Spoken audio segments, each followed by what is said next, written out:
Good.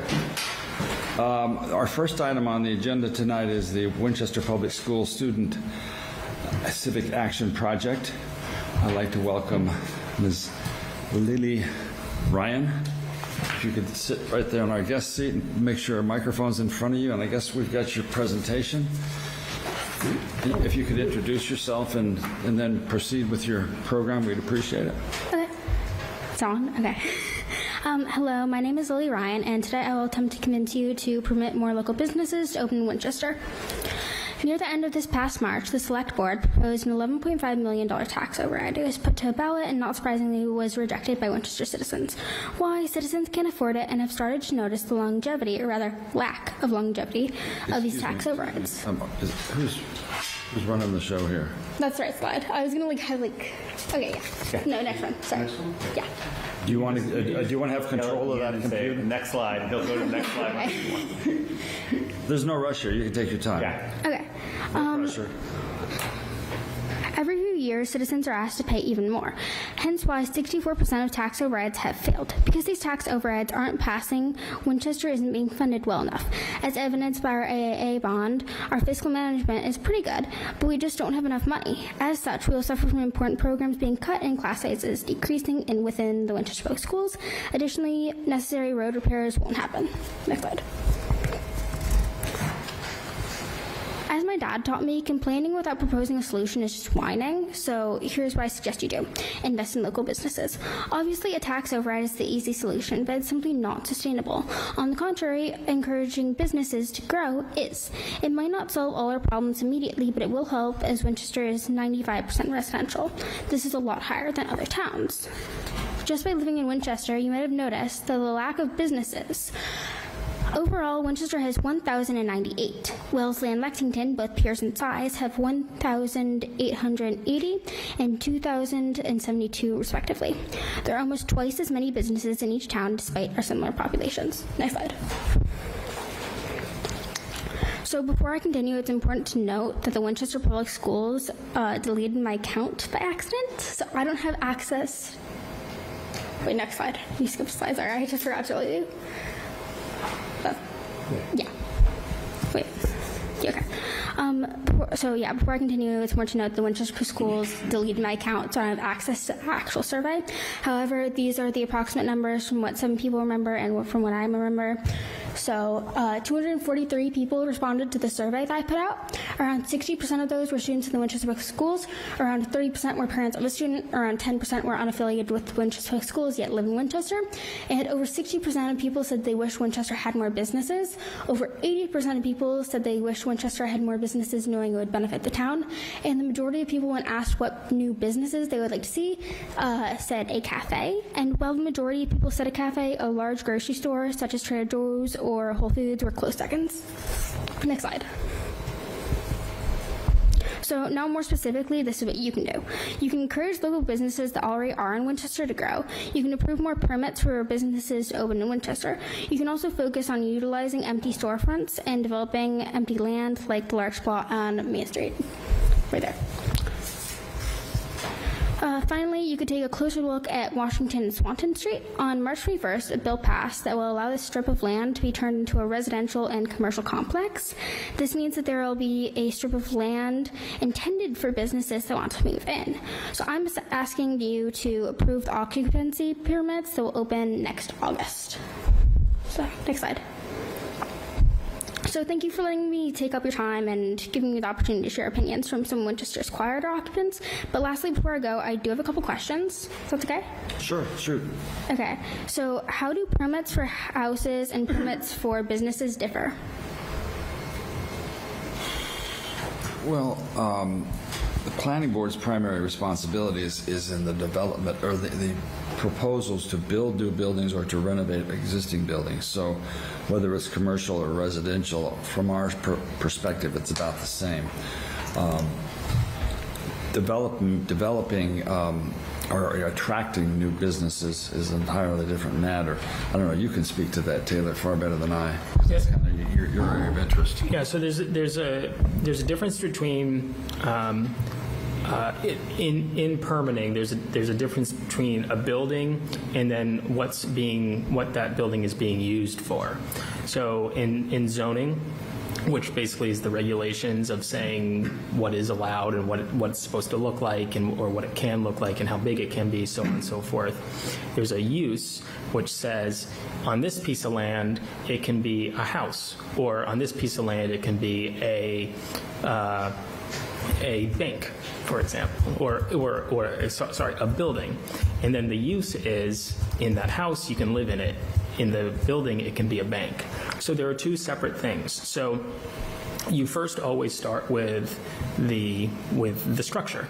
So the permitting of the structure, and then secondarily comes the use. So in Winchester, the primary use is residential. The only thing that you're allowed to do on that piece of land or on that lot is you're allowed to live in it. And overwhelmingly, only one family or a single family house can be constructed there. In order to get greater density, you allow more families per parcel. So 4 families could live there, or 15 families could live there, and that causes a bigger building. But when we're looking at like downtown, where let's say CVS is, that's a building, but it's not designated use. It's not primary designated use. It's residential. It's for a pharmacy, and any other business could go there. So when the planning board looks at how to increase business, they first look at the use, and will that land allow a use that's not just residential? Okay. I should add also, I think it's a good point, Taylor, what the planning board has done traditionally, or more recently, actually 2 years ago, proposed to town meeting, which town meeting passed, the Main Street Mixed-Use District, which runs from the north end of Maine from Swanton Street all the way to the Woburn border. And one of the things that we made part of that was that each new building that was placed in that corridor had to have commercial space. At least half of the frontage of that building had to be commercial space. And that was our way of increasing commercial use. And I think that's really what you're talking about, commercial businesses, et cetera. And so our first project, which we approved last year, is at 972 Main at the current site of the Meineke Muffler. And they will have a commercial space there. What it becomes, we don't know. We sort of envision a convenience store. It would be helpful for that neighborhood, but we don't know what's going to happen there. There's another project that's where Sakura Sushi is right now on 910 Main Street, across from the medical building. They will have perhaps 2 commercial spaces, whether they're a food establishment or something like that, or a real estate office or a lawyer's office. Again, it's commercial space, and that derives a special or a commercial income to, or adds commercial income to the town's tax base, which I think is really what you're driving at, to diversify the tax base, because we're 95% residential property tax in this town. Yeah. That's just not sustainable. No. If I can add one Yeah, please. thing. On the slide, if you could go back one slide, maybe 2 slides then. The one that had, so I'm pretty sure that is that, it's hard to tell. I think that's right next to the handy pantry, right on. Yeah, I think it is. So that's on in the Main Street mixed-use district. So that's what Jack was referring to, that if something goes in there, it'll be required to have some amount of commercial and some amount of residential. Actually, yeah. There's also an MBTA overlay. It's also MBTA, but no one's going to select to use that because the commercial, for various technical reasons. So yes, we're likely to see at some point, some in the future, there'll be commercial space there. We've made the zoning much more friendly to someone who wants to develop there. So I thought that was a great picture that you put, because that's one that I hope someday somebody builds on, and soon. And soon, yes. I'll be honest, I took it from Google Maps. That's all right. And then I have one more question. What is the process of approving a permit, and how long does approving a permit take? Oh, it could be quick, and it could take years. Well, we don't really approve permits. We say that, but we give approvals to apply for a building permit. We say, we're here, when it comes to our approvals, it's usually because they want a special permit or a site plan review. They want to vary from what is allowed by right, which means you can just satisfy the building code and walk out with your permit. So how long that takes, that really depends how much is involved and how many people are interested. And I think 10 Converse Place has been going on for 5, 6. More. Well, if You know. it started last August, and we gave them the final approval in into February. It started. Oh, that's true. Yeah, that's true. Right. Sorry. Or 1972. That's true. It depends where you pick it. So So, for example, the Washington Swanton place can take like 10 years because it's a lot of different businesses and residential areas. it's been vacant for a good long time. Yeah, and it's not. 10 years. Yeah, a long time. I Been can't. 10, over 10, give or take 10. Dang. The originally proposed development was declined overwhelmingly by the community at large, which is why it did not get built. Yeah. And then it took a long time for a new company to want to come in and do something with the site. I think there's to answer your question, which is hard to do. On one side, you need somebody willing to do the work, somebody who wants to buy the land if it's even available for sale, whether through the town. The parcel that you're talking about on the right is privately owned, so the owner of that land would have to be willing to sell it. Somebody would then have to be willing to purchase it, go through a lot of effort to figure out what they can build, what they want to build, how much it will cost to build, architecture plans, engineering plans. There's a number, how many items, Taylor, to apply for a permit they need to do? For a special permit? Just in to develop that land, they'd have to submit a packet to the planning board. Yeah, For how many pieces of 13 to 12, 13, a lot. a lot of documentation goes into it, so they have to kind of put the money into making all those plans and getting it, tidy and neat for people to review. And then it has to get put on an agenda. Our planning board meets once a month. We have a certain number of days in advance you have to get to it, and then there has to be a neighborhood meeting. So there's a lot that goes into even just getting to day one.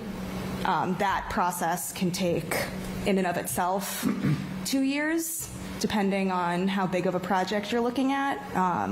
Something that's mixed use, like on these plots, it's probably 1 or 2 years of just due diligence work on the side of the builder. Not to mention how long it can take to kind of work out a purchase and sale agreement for the land. And then you get to come to these meetings. I would add that the planning board kind of straddles two worlds. On the one hand, we want to encourage development, but on the other hand, we want it to be according to code, according to the bylaw.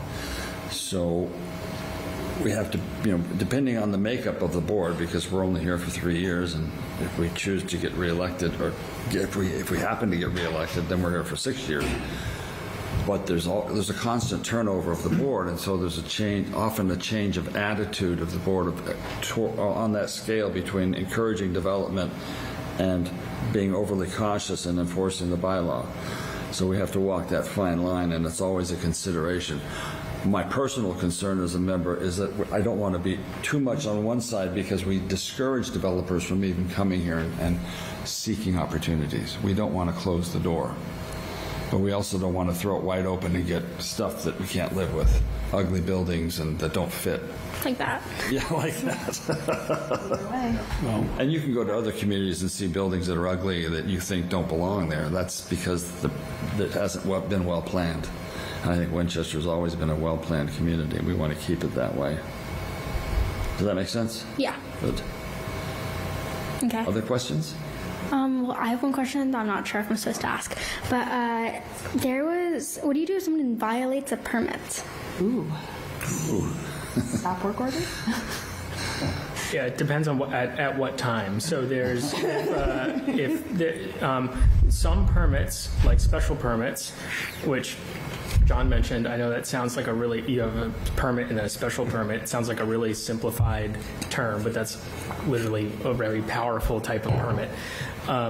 If you are breaking your special permit or going against what your special permit says you can do during construction, there could be a stop work order saying, the building commissioner or the zoning enforcement officer says you cannot continue to build until you fix what you did and comply. Now, some permits, like special permits, carry out even further out beyond construction. So a special permit could say this building can never have a bank in it. That's not really real, but let's just use it as an example. And then all of a sudden there's a bank in it. The zoning enforcement officer can go in and say that business has to leave. So it's a ever enforceable permit. And we do have someone in town, the zoning enforcement officer, who a part of his job, he's also the building commissioner, so a part of his job is to make sure that everything is enforced. I think he does a very good job at it. It's hard because you have to be proactive. You can't catch everything, but it happens, and we try to battle it as much as we can, but we also have to be reasonable too. Yeah. There are instances, and I can cite some, but I won't, where neighbors observe something going on the site that they know shouldn't be happening, and they will call the building zoning code enforcement officer, and he'll show up, or his people in his office will show up and shut it down. He can't be everywhere all at once, so he relies on the citizens of this town to help out, and that's happened, and I don't discourage that. I think a lot of times in that situation too, there's a lot of people that are renovating something small in their backyard, or putting, they want to level out their yard and they put a retaining wall in and they don't know they needed a permit to begin That's with. true too. I think a lot of times when it's more on a residential lot in someone's house and a neighbor calls and inquires, I think it's usually just that somebody didn't know. It's hard to understand the bylaw when you look at it every day, let alone when you barely even know where to find it on the website. So I think a lot of time the benefit of the doubt is really, it's just that people were unaware. I don't think people are intentionally going out of their way to violate the zoning code. And they're hard to read. They can be vague. They've been around for forever. They're built piece by piece. Somebody doesn't piecemeal, and there's a piece that was changed 5 years ago. There's a piece that changed 10 years ago. Maybe the piece that was changed 5 years ago didn't take into account all the other aspects. So now you've got something in the zoning bylaw that says you can only do X, Y, and Z, but elsewhere and it says you can only do A, B, and C. So now you've got sort of this confusion between the two. So it definitely can be confusing, and to try to rewrite it is very difficult. We're working on it, aspects of it, to make it easier for ourselves to read, let alone members of the public, but it can get confusing. it can. I think that's all I have. So thank you. Well, thank you for coming. Can I ask We you a enjoyed question? Sure. If you don't mind? So thank you for the presentation, first of all. What businesses do you and your peers, if you can speak for any of them, think are missing in town? And what would you like to see come to town? I know you mentioned what your survey said. I'm curious what you think would be useful to have in town. Ooh, okay. So I think a grocery store is definitely a good thing. Me personally, Yeah. I would like another bookstore, not a Barnes and Noble, but like a good bookstore, because not to hate on bookends, but it's not great for the classics. But so I like a more diverse bookstore. Diverse bookstore. Yeah.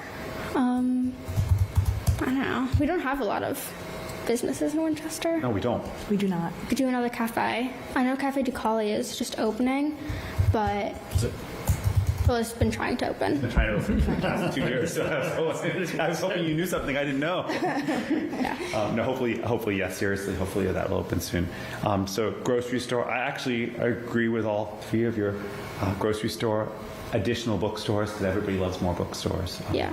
And then I think cafes like Ducali. And have you talked about this with your peers? Are there things I they'd have, like to yeah. see as well? I think the main thing is that people would like to see more businesses everywhere instead of just in town center, because it's really hard for people who don't live right there to access any businesses, because otherwise you're sort of just like trapped with elderly people. Yeah. So Thank you. Those, I agree. Question for you: what grade are you going into? I'm going into 9th. Oh, good, high school now. Yeah. So this is part of a project out of McCall, is Yes. that right? And this will be on WinCamp, so you can turn in the tape as for your grade. Yeah. You know that. Okay, good. I just want to make sure you knew that it was available. Be on YouTube. Yeah. YouTube. I have a question. Yeah.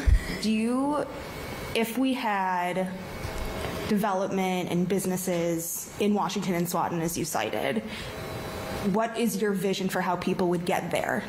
Do you think you and your friends would, from school, which is right in downtown, would you take a bus? Would you, if there was a trolley service or something, like would you ride bikes? Like, what's your vision for how people would get to these businesses if they were all over town? Well, obviously walking, but the thing is, if your businesses are all over town, then you shouldn't need to walk very far or bike very far. So I think that's one of the benefits of having it close. Additionally, I think that one of the reasons why my peers are very excited about the Washington Swanton Street is it is right next to RSM, where a lot of people go after school to learn about math. I don't know. So they have the opportunity to go elsewhere right after. So your vision is more having like multiplications of what the downtown is elsewhere. Yeah. So we have cafes and a bookstore and a pharmacy right in downtown, and maybe have a cafe and a bookstore and a pharmacy over on that side of town, so we don't have to go quite as far in between, versus having, if we already have a bookstore here, we don't need a bookstore here. You think having like micro communities. Yeah, like we don't need a big Barnes & Noble, we just need multiple little bookstores. I love it. Oh, and in addition to the list I had, I would also like a boba place. Oh, pardon? I would also like a boba place. Okay. In Winchester. I think we had a boba. We had one. It didn't actually have boba. It just had popping boba. It didn't actually have boba. Tea? Is that what we're talking about? Is that the same? I don't know what boba is, other than that I know my kids like boba. Boba tea? Yes. I like The that. boba It's place. like tapioca. That ice cream Yeah. shop Yeah. was. It wasn't? I thought it was. It had boba, but it didn't have a real boba. It had popping boba. It didn't have tapioca. Maybe the new place will. I don't know what the new There we ice cream place is, if they're doing. I don't know when they're opening. So we shall find. Okay, so I've added this because actually, your constituency is one that would shop in these places. I'm curious what people want. So thank you. Last question. What's the number one activity you and your friends leave Winchester to go do? Oh. Good question. Tough, but good. Honestly, probably go to the library, because our library is always closed. Well, dagger to my heart. Which library do you go to? The Lexington I Library. thought so. It's a good library. Oh, Yeah. that makes me so sad. It's also more spacious. Yeah. Yeah, it is. Yeah. More revenue, better hours at the library. Let's go development. Another good data point. Okay. Thank you. Thank you. Thank you very much. Really appreciate it. Good luck. Good luck in high school.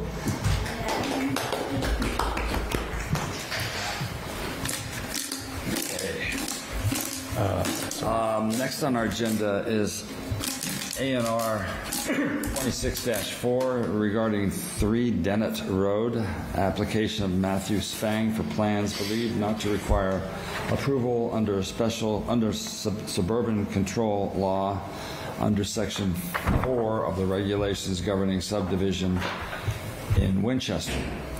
Are you Mr. Spang? No, sir, I'm the homeowner of 17 Hollywood. Oh, can you speak to the? Sure. Come on up, and introduce yourself. And I have a pretty good idea what this is about, but don't rely on me to explain it. Sure. Brad Zancanero, homeowner, 17 Hollywood. Okay. Do we have, oh, we have it on the screen, okay. Yeah. So this is a swap, a land swap, or a? Yeah. Okay. Yeah, we're just buying, call it 700 square feet of that property, the 3 Dennett.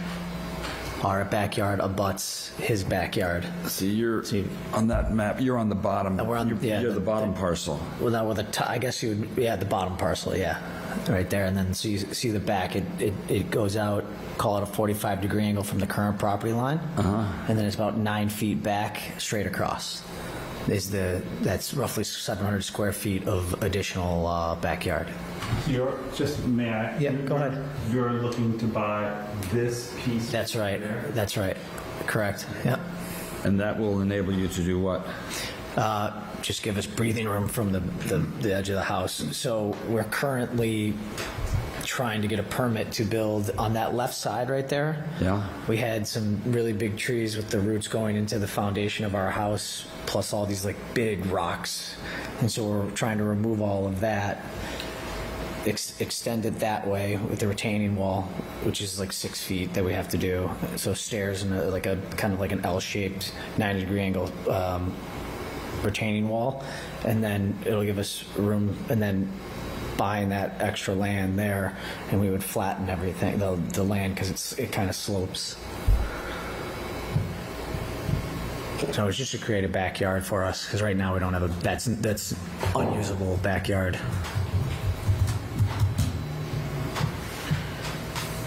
Questions from the board?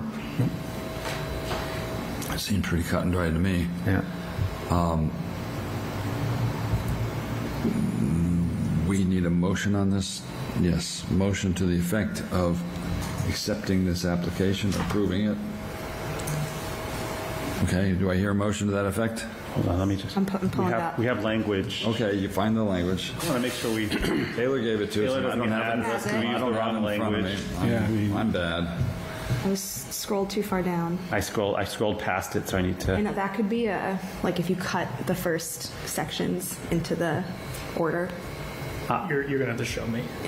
I move You don't have to keep scrolling. that the approval not required plan submitted with application ANR 26-4 for 3 Dennett Road and 17 Hollywood Road dated July 13th, 2026 does not constitute a subdivision, and that the board endorse the plan. Either one. Is there a second? Second. All those in favor? Aye. Nobody opposed? That's it. Got it. Yep. So we'll endorse the plan, Just have to sign it. and it can be picked up tomorrow morning. Okay. Yep. And I would admonish the board to not leave until you've signed this. Not make us come back tomorrow. Do we sign multiple copies or just the one? Just one. Okay. And I come back and pick it up tomorrow morning. You or anyone. Lawyer or Yep. whatever. Okay. Yep. What time? I'll have it done in the morning, but I don't know. Oh, what gotcha. time. Okay. Yeah. Great. You're all set. Thanks, guys. Thank you. I appreciate the exact language because it makes it much better so that we don't end up doing the wrong thing. And the Yeah, exactly. correct answer. Yeah, I did like that. Although does the board, I guess the board Endorses. endorse, Plural. the board endorse, I don't know. The board is a single entity. Board That's members a change that endorse. I've made in my writing recently. Right. Is considering the board as a Plural. entity and not a person. Exactly. So it's instead of their. It's a single. Yep. Yeah. Yep. Yeah. Yeah. Yep. I've made that change. in my Board writing members recently. endorse and the board endorses. I Yep. think. Yep. Yeah, that sounds right. Yeah. Yeah. Grammatical. I'm going with that. But yeah, love the layout. Approval of minutes. We have 2 sets of minutes, one of which was amended. I look for a motion of approval for both of those, July 21st and August 4th. I move to approve the minutes of July 21st, 2026 and August 4th, 2026 as amended. Is there a second? Second. All those in favor? Aye. In other business, I sent to you this afternoon my edits to Carrie's excellent 2024 annual report. There was a typo in it which I caught. There was also I added some language, and then to make it fit in the 2 pages, I made it single space where it was, I think it was space and a half. But otherwise, as submitted, I would entertain a motion to approve as changed and grant permission to the chair to forward it to the town clerk. I will happily make that motion. Thank you. Is there a second? Second. All those in favor? Aye. Just want to say I was very happy that I wasn't asked to draft that, so I'm very appreciative that somehow Kerry wrote the one, and then you wrote the one, and as chair in the middle, I You got nothing. very You happy can do about the this. next one. No, I'm busy then. I'm kidding. Any other business? I had a couple of thoughts, but I don't want to dominate the meeting. You're the chair, you can dominate. I don't choose to do that. Any other business? I had one Go ahead. thought. Kind of coming out of meeting on the 4th with the, I know it won't really fall to us beyond a recommendation, but the church over on Church Street, just kind of evaluating if I were to maybe work on some kind of like grading rubric or just data analysis template to kind of look at when we get a proposal, how big is the lot, how many units, what's the SHI contribution, is that like just to kind of make it more, I guess unbiased, just data driven on what the proposal is offering, if the board would find that to be helpful as we evaluate projects. So, yes, and they're all so every I know. rezoning is so unique. Well, not even just a rezone, just Well- with 10 Converse, like we're adding X number of units on, they're going to be ownership. This is that example, SHI contribution or payment in lieu, like just the general kind of things that are more, I guess, planning based from a development perspective versus kind of approaching it from everybody's just personal perspective, I guess. Like this is just like, these are the things that we look at kind of like, here's site plan review, here's the things we all have to go through. Does it meet? Yes, no. There's a grid. If we had a grid of things that we maybe want to look at, want to make sure we're considering above and beyond, because we don't necessarily have something that does that I know of at the moment. It kind of sparked the idea with this whole new packet compilation too. Like it's just a more concise way of looking at everything. It has the language, it has the things we need to consider. So if we're looking at, because hopefully we are going to be getting more applications for development with the rezoning of North Main, if anything comes through the state legislature this election, just as things come up, it could be helpful to kind of look at them. But again, like if the lots are so different, I can see your point where like how helpful could it? It's just a thought I had. I think it's a great idea in principle. I'm just trying to think, for instance, because the example you gave is one that we're going to have zero say over what happens. It's simply going to be a recommend or not recommend a rezoning at town meeting. And then the zoning board of appeals presumably would have total say over any special permits that are granted for that lot. And it's, I don't know that it would really be a decision driver, more just kind of like on a piece of paper, these are the metrics. It's putting metrics to it. Yeah. You know, we have an acre and a half for producing 18 units, I mean, I think of which, I don't know, with 18, we're looking at 2 affordable, if that math is right, I Yeah. think. Yep, it'll be 2. Rounding. Or it could be 2. depends Yeah, 'cause on you'd round. how it depends on lots of things. Yeah, but like per the code, I think you have to, with the rounding up, I think it's either 2 or 3. No, I think it's So just to like put the data on sound one. negative, and I'm not No. meaning to be negative. I'm just sort of No, I thinking don't think through you the are. logical conclusion I of also this. don't know. It would have to be something useful. If it's not going to be Yeah. useful, then Because we have potentially 2 rezoning things coming to fall town meeting that we might be asked to make recommendations on. Yeah. And then we have all the projects that come on main, you know, but those 2 that are coming are really just going to be, do we recommend that they rezone or not? Well, because my question to the applicant when they came was, is your rezone request allowing you to do potentially more than what you proposed? The only thing it won't allow them to do, I believe, is single family and commercial. But any amount of multi-unit it would allow, I think. No, Is what they're asking for.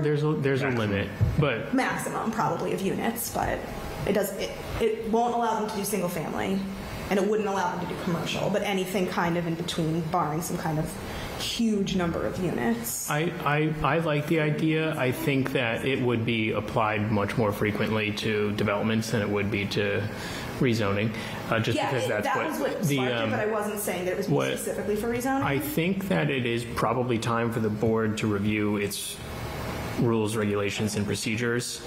I'm thinking one way that we could implement something like that is through just better forms that are filled out when an application is filed. Right now, when an application is filed, we require quite a bit of information and work. We ask for, we're technically asking for a lot of final, quote unquote, final drawings. I was actually speaking with someone in Westboro this week, and they said that they have a 20% meeting. So they want to meet with applicants when they believe they have 20% done on the project. So we think it's going to be 14 units, roughly this square footage. It's going to be basically this dimensions. And that gives the board the opportunity to review it kind of in the scope of just zoning and dimensional standards instead of everything. And then they move on to different types of reviews. Now, that just happened this week, so I need to think about it more. But I do think that it's worth looking at the planning board rules, regulations, procedures, and see what we are asking for, and if there's a better way that we should be asking for it. I try to get as much of it into my staff report as I can, but sometimes my staff report can be like 40 pages, and no one wants to read it, including me. So there's a better way. I mean, we could just have a table, fill out this table with the most important information. So I think the point is really well taken. I think it's something that we should explore. I mean, I know we have to redo it in the near future, but tying it into the master plan, these are the things that the master plan stated that Winchester wanted to accomplish by 2030. What were they? Are we evaluating those every time something comes to the table? Just to kind of like just to tie it all together. Yeah, I like it. I was again with the I think that idea is honestly genius. I think To some extent, Yeah. needle it, but because again, like the more you can kind of encourage early stuff and give our feedback as a board to applicants, it saves them time and money, and it makes everything kind of. And we're also not every time. We send a developer back to the table, they kind of have to go back through, they don't have to, but does DRC need to be involved again? Does it just like rinses and repeats, and then you're on this like cyclical hamster wheel. That was one of the issues we raised in Yeah. our lessons learned. Yeah, so Yeah, it could help to kind of say like, okay, if they're proposing 14 units, these are the general dimensions, give or take, 14 issue, like, does the board like it enough to like have it continue, I guess. Right, It's not as a opposed terror. to make sure they include their lighting plan Yeah, and everything, and then find out, well, we would never look at anything that big, right. right? we spent a lot of time with that when we're like, we still have this core issue right here, and we're talking about lighting. Exactly, like getting the cart We before the horse. we have an appetite for what you're proposing, this many units, this massing. You can, develop that further. That makes sense. Or no, maybe if you could pull it back, Right. move it over there. Or in this particular site, given X, Y, and Z, Yeah. we care a ton about parking. Right. Or, similar with 972, we were like, you overdid the parking, you're adding street parking because you're putting in a proper curb. We could maybe forgive this a little bit. Like every lot's going to be different. Right, So right. And- I like the idea of being able to give feedback Is 'cause earlier on you- without needing to get into minutia. You will get to look at more proposals this way. I agree. Because you look at the hill you have to climb just to get your first hearing. It's like, wow, this is a huge investment. To answer Lily's, That's how like- long does it take to get a permit? Like, And then they find how out, long do you have for me to answer your Yeah. question? yeah, Yeah. Well, if she starts, now, so graduate school would be. I know, she submits an application for that grassy plot of land next to town pantry, and maybe by the time her children are going into 9th grade. No, that's I'm kidding. Let's just see the inventory, I think. Yeah. Other business. Quick update, something that I reached out to you about forming a working group. Carrie and I are spearheading that to look at the retaining wall bylaw subsection to bring recommendations back to this body. It'll have representation from the DRC, a former member, if we get everything right, a former member of the ZBA, and a member of the public. And it'll all be open to the public, or it'll be OML compliant, and the idea is just to have some eyes look at the retaining wall bylaw that we could potentially bring to fall town meeting, and have everyone just sort of look through it and make sure everything sort of matches, and that like one of the definitions matches everything else. So that's ongoing. We have scheduled tentatively a meeting for the 28th that'll all be posted. I believe, as far as OML is concerned, members of this board can sit in there, although they obviously can't can't do anything that the public can't do. Right. But that, I just wanted to make sure that was clear. And I know that Carrie posted on the TMMA page when we were originally seeking members to help do this, but we now have 5 members in this body. Can you say who they are? I'm not going to right now, Okay, because that's one fine. is still potentially in the air. So, Okay. but Thank you. you Because people are asking about it, Taylor, can you give us a quick update on what's going on with urban spaces? And we have an outstanding desire to work with them on the finer points with regard to design. Yeah, so there's a few things going on with 10 Converse. The first is they have submitted for a demo permit. I don't know any more information on that. I don't know if it's been, Tom is out this week, building commissioner is out this week, so I don't know the details on it. They still need to receive, I believe, a variance for a temporary wireless communication facility from the ZBA. I also don't have any more information on that. Can we come in? Come on in. It's a public meeting. What's the question? Right now, the 10 Converse has asked to restart their design review, which was conditioned for reviewing the top floor and the windows in September. But I wouldn't be surprised if that moves to later in the fall, but that's moving forward. Can I ask and maybe you don't know the answer to this, one of the things also that was discussed in the special permit was having a, Excuse me, we're having a meeting here. Just hold on one sec. one of the things that was discussed was having a group look at the logistics of the potential windfall payment or whatever we want to call that. I don't care when that happens. I just want to make sure it isn't lost in the shuffle, just because there are moving parts to this. For instance, if the Affordable Housing Trust is buying some units, we just need to understand, are they getting a discount on that? Is that going to result in less money from the windfall? So I just want to make sure that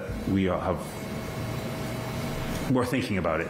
And we don't need to be thinking about it now, but as long as when you talk to them, remind them that's still something that's in the air. It's definitely, I met with them 2 weeks ago and we discussed that. Okay, perfect. Thank you. Yeah.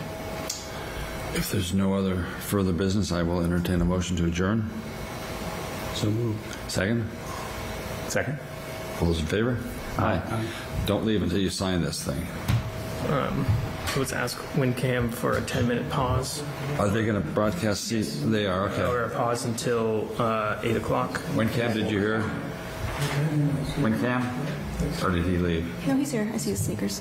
Is he? WinCam, we're going to take a 15-minute break and then we're going to come back, okay? Thank you. Thank you.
Thank you for joining us.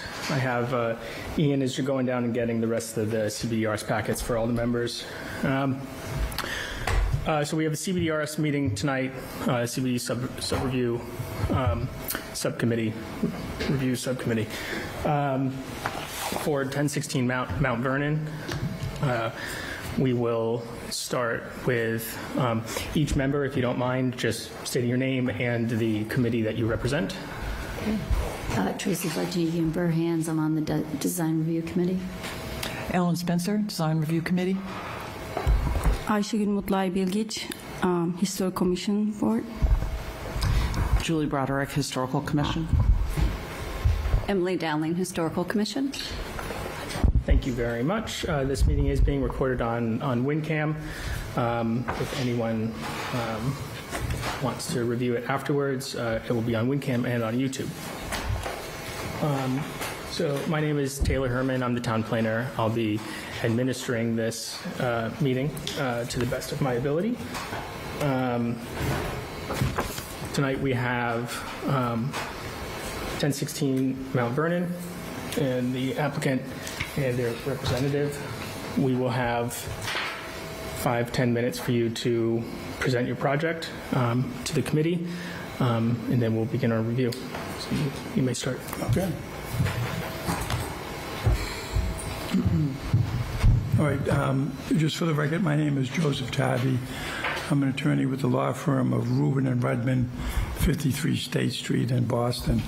With me is John Levitt, who's the principal of 1016 Mount Vernon Street, LLC. So the 1016 Mount Vernon Street, LLC has filed a development review application seeking approval of a special permit pursuant to 7.3.12.12 and 9.4.2 of the Winchester zoning bylaws and site plan and design review pursuant to section 7.3.15 to construct a third floor on the existing two-story mixed-use building at 10-16 Mount Vernon Street.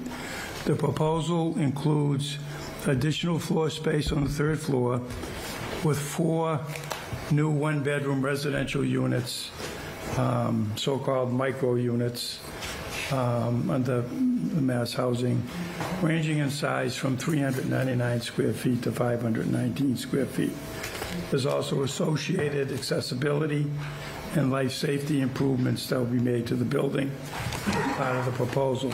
So in connection with this meeting tonight, we did file, it's in the packet, there's floor plans dated July 31, 2026, there's prospective renderings, there's construction material list, including a brick sample photograph, and then we had an architectural style counter review of the peer review memorandum dated April 20th of 2023, and it also included is the MHC Form B, Richardson block with this.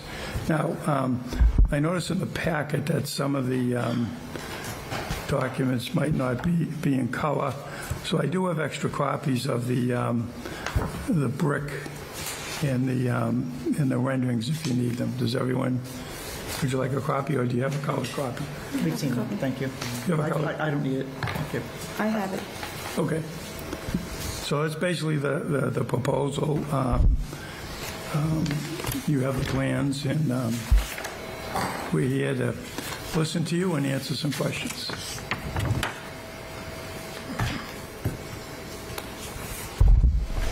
Thank you, Joe. So the planning board is looking for the CBDRS's recommendation on its design and its proposed design in relation to the historical character of downtown.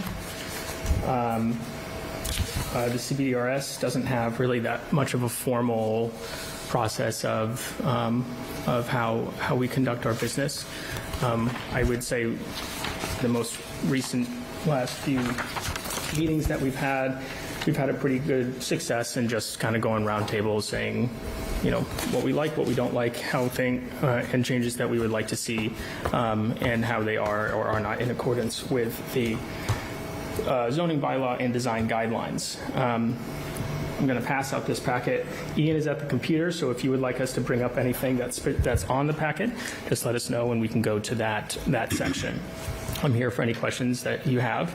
I would like to encourage you to make it as much between yourselves as possible, but I'm here too, so you're free. Well, I guess it's a question of, do you want to go first or do we want to go first in terms of, I think some history of the process is in order, because this is not the first time that we've reviewed this. Not this proposal, but previous proposals. I can start if anybody wants me to. I've been on the Design Review Committee for many years. The last time we've seen this proposal 3 separate times in the last 5 or 6 years. And I have our minutes from the most recent time we saw it, which were March 1st, 2023, when we unanimously voted unfavorable action on this application. And I would like to, I noticed that this was not in your packet, but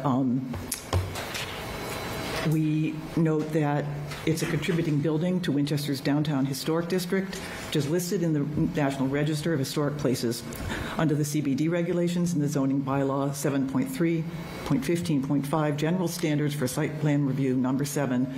Quote, reasonably adequate provisions must be made by the applicant for protection and preservation of existing historic structures, vistas, and natural features.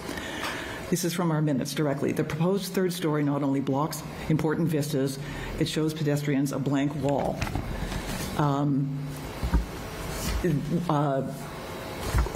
One of our main objections, which has remained unchanged since our first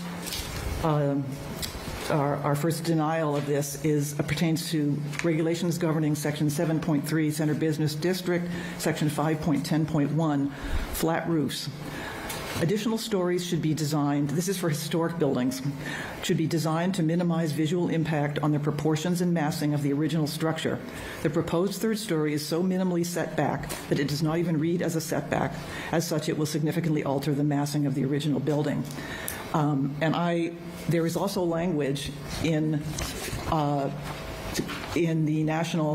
the Secretary of the Interior's standards for the treatment of historic properties and their accompanying guidelines that Wendy Frontiero has cited in her report, basically saying the same thing. I don't need to read it all to you, but one thing these guidelines talk about is that, especially for 1- and 2-story buildings, a rooftop addition be set back at least 1 full bay from the primary and other highly visible elevations, and be inconspicuous when viewed from surrounding streets.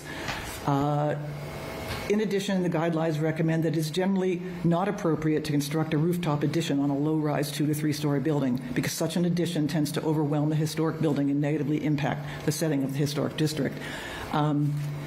We mentioned this problem the first time we ever saw this application. The applicant has come back 2 times with basically what you're seeing here, making absolutely no changes. So that is that is the Design Review Committee's history with this property, and our objections stand. I'm happy to answer any other questions, but I feel that,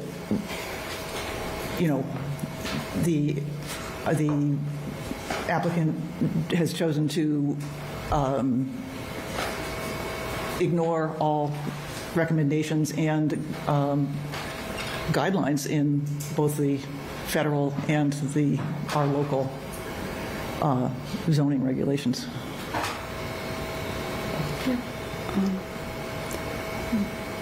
One of us want to speak? I can say something. Okay, go ahead.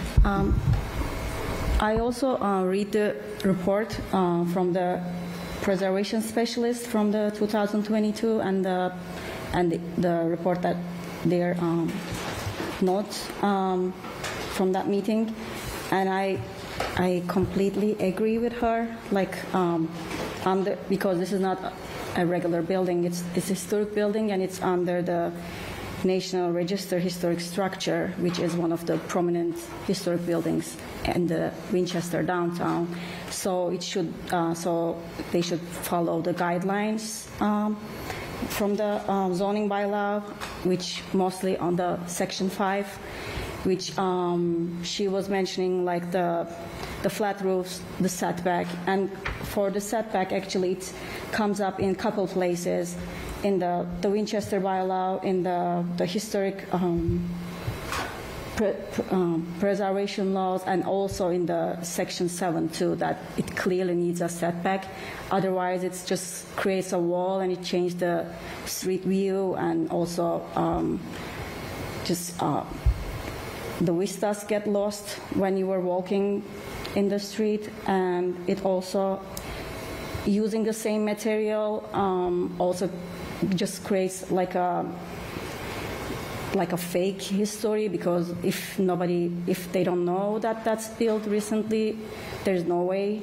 I would argue that they will know, because no matter what materials, and I have the materials list that are using, it will not match. Yeah, no, there is no way the brick will match, but still, it's also This is like misleading, this photo. looking like the same one. So I think that's also one of the issues, that creating something that is not there originally. And it's also on the bylaws, it also clearly states that when it's visible from the Mount Vernon Street and Winchester Place, like in the facades, 5.3, it also says that that is the time that it needs to be less visible, the addition, which is clearly visible on this one. So I don't think it checked the marks for the guidelines. Also, I forgot my notes that I had written before this meeting, but the abutting building by right can increase to the third floor, because it used to be a third floor building. And if this one is built, it will affect the neighbor's property and their ability to have windows or a third floor, which by right they are allowed to do in our downtown in this district. And there are other districts in terms of like adding housing and that sort of thing. There's other districts within Winchester that have been designated for growth, and this isn't an area that that we should be focusing on with this building that's on the National Registry for Historical Buildings, and is pretty significant. And then even in the renderings aren't accurate, because in this one, it's a full story above the building next to it, and then this one, it's a half a story. So even with the renderings that were submitted, there are inconsistencies. Even with the renderings with the top, what is that, the cornice? There's in some of the drawings, the cornice is really thick and heavy, and then in other drawings, it's a lot thinner. And with that inconsistency, that is a problem. Okay. This is Julie Broderick from the Historical Commission. I'd just like to add a few thoughts of my own. I agree with everything that's been said by the other CBDRS members here. I have mixed feelings about this project. On the one hand, I appreciate the applicant's desire to put a third floor on this building. I think from a practical point of view, it makes a lot of sense, and we do want more housing in the Winchester Center area. In addition, as you mentioned, the building next door, could add a third story by right, because there was one there before. In addition, I believe there's a demolition delay that expires in the next month or two. Is that correct? Already expired. It's already expired. Okay. Yeah. So, from my perspective, I'd prefer to have this building with a third story on it than not have this building at all. I don't want to see it torn down. if that's... I don't think that's I don't think that that's viable. possible That's going to because, happen. yeah. Maybe it's not, but we voted to, put a delay on the demolition, and it's expired. So presumably that means that a demolition permit could be issued. I don't know how practical that is, but yeah, okay, fair enough. So, I'm not strictly opposed to a third story, but it would need to adhere to all the design guidelines that we've talked about here in terms of, stepping back the third floor to reduce the massing of it. You spoke about the peaked roof, Ellen, rather than a flat roof, and the other design considerations that would, reduce the impact of the third floor on the down the center. And just to go back to some discussions we've had, the DRC has had with the applicant in the past, when we first mentioned significantly pushing back the third story, the response was, I can't do that and make the units that I need. Well, some buildings aren't meant to be, maybe historic buildings aren't meant to be that. And this happens to be one of them. And just because if that makes it not financially viable, that tells me something. That tells me something about. Maybe this is not the one. Maybe this isn't the one to be doing this with. In addition, by the way, and this can come up later on, but there are some serious issues of. One of the architects on our board, who's not here tonight, has also talked about, and I believe I've sent them to Taylor. She's very concerned that the units aren't really legal because the amount of light space is, as far as by her professional calculations, not sufficient. And that's with this iteration, let alone trying to push these back and make them smaller. Mm-hmm. So, Emily, do you want to? I agree with Julie. I'm not opposed to the addition of a third floor, but I think there are so many issues with the current design. It needs to be set back more for me to have any type of support for this project at this phase.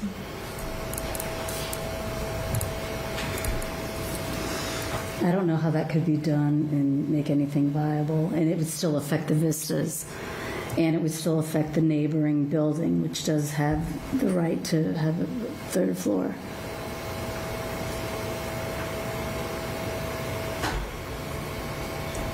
Well, I think you have our comments. I don't know if you have any No, we questions appreciate for your us? comments. Thank you.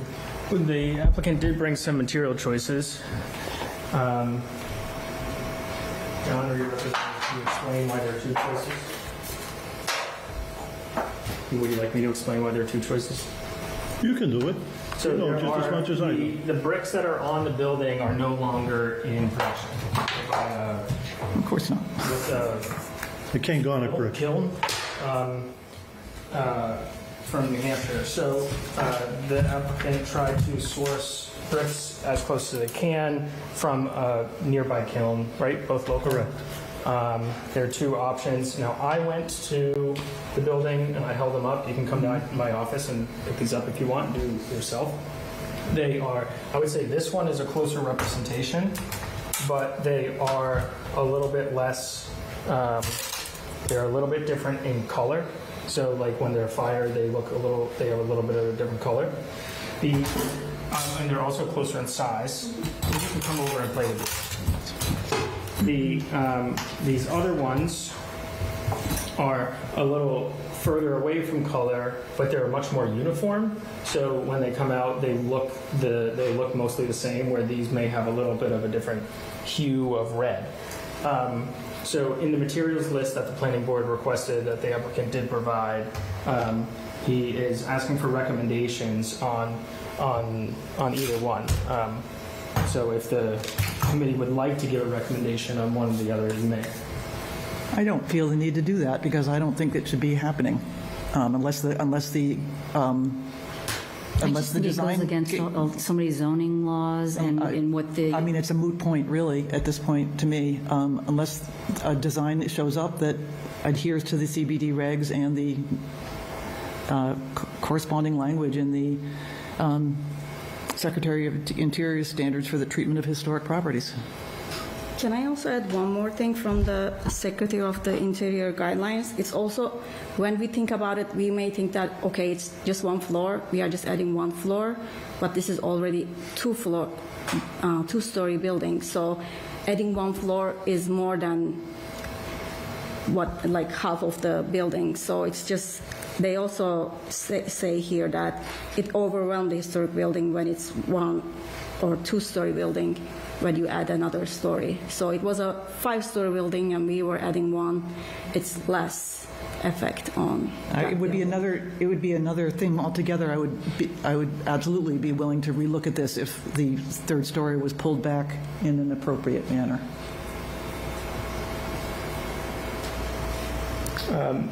So one of the responsibilities of the CBDRS is to submit a form of report to the planning board based off of 7317, which is the design guidelines.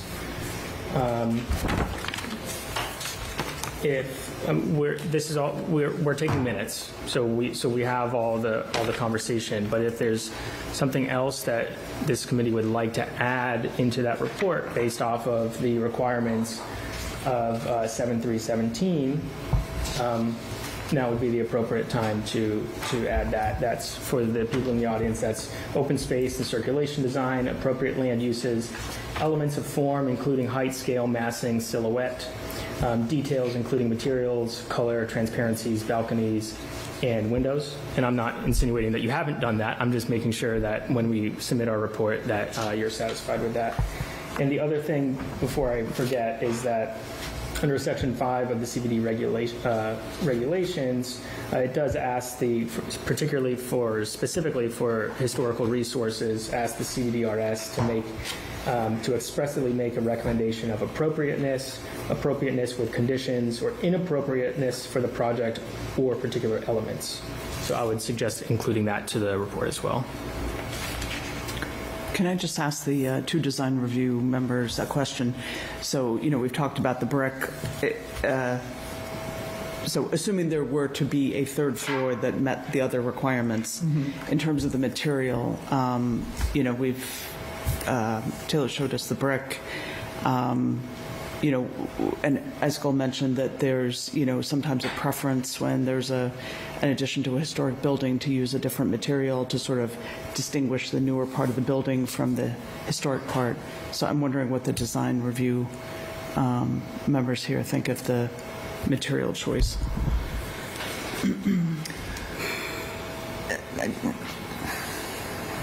Well, we don't have any alternatives that are being proposed at the moment. I would certainly want to see what they might be. I personally wouldn't be opposed to it necessarily, but I don't know what those are because they haven't been provided. I guess what I'm getting at is, would you recommend that it be a different material rather than trying to match the brick, which seems like a difficult thing to do? Yeah, I think I feel pretty neutral on that because I think if the this is just off the top of my head, I might change my mind.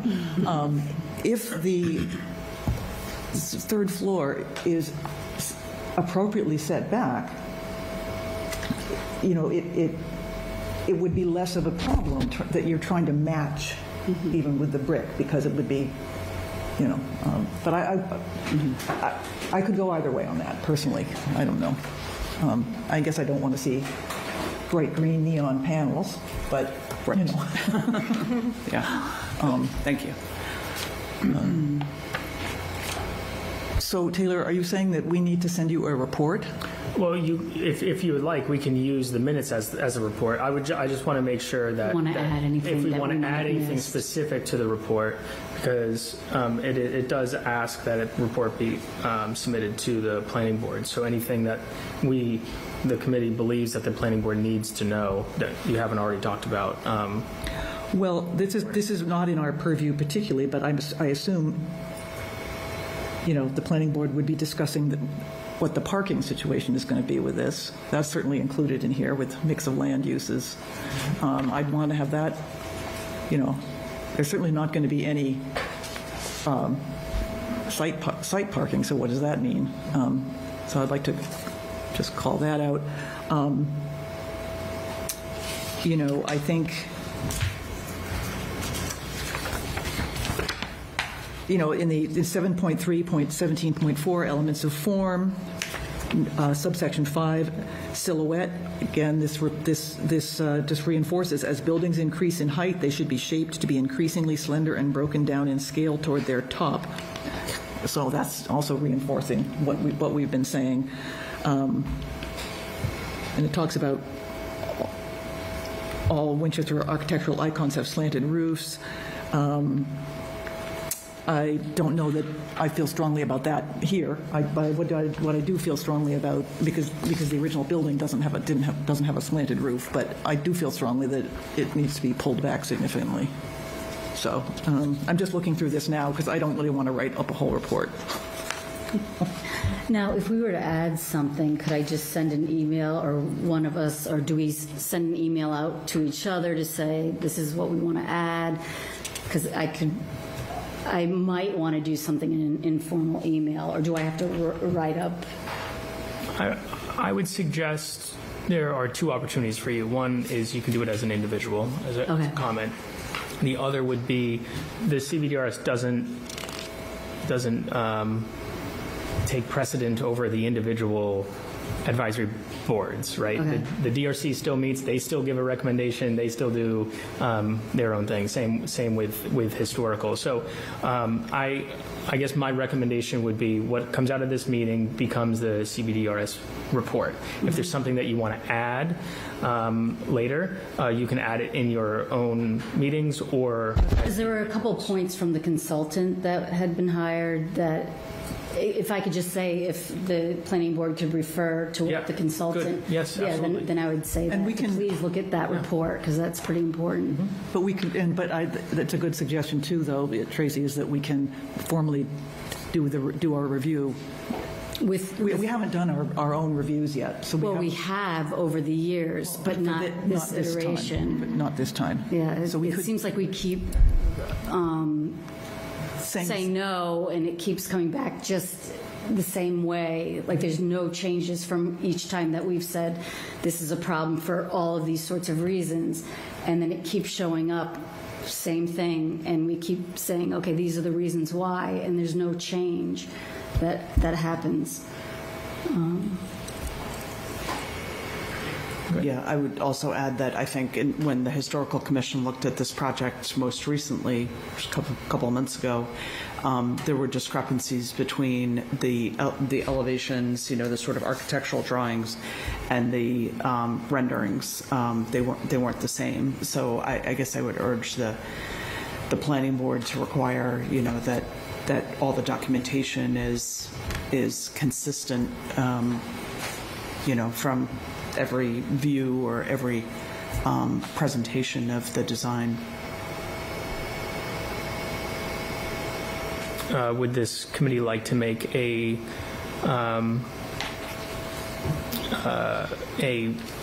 recommendation of appropriateness with conditions, or inappropriateness? I would like to make a recommendation of inappropriateness. I would second that. Of the current design. Correct. Yes. I'll second. Would you like to add any more details on why? I think you've got... So based off of the report? Based off of our discussion tonight that you have on record. Okay. Is there anything that I can answer for the subcommittee? Any questions for me?